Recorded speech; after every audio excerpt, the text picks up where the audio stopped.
How to view all replies on threads. Hello guys, this is Atticus and welcome back to another tutorial video. In today's video, I'll teach you guys how you can view all replies on Thread app. So before I begin, if you guys are new to our channel, head down below and hit the subscribe button so you don't miss out on our future videos. Now let's begin. First step, open up your threads.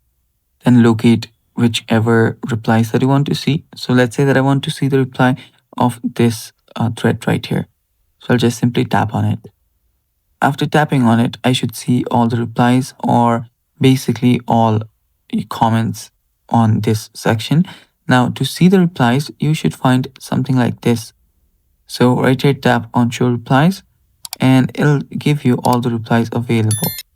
And yeah, it's basically that simple. You can just open up a post, go through the replies there and go to the replies in the replies. And that's how you do it. And that's all for today's video.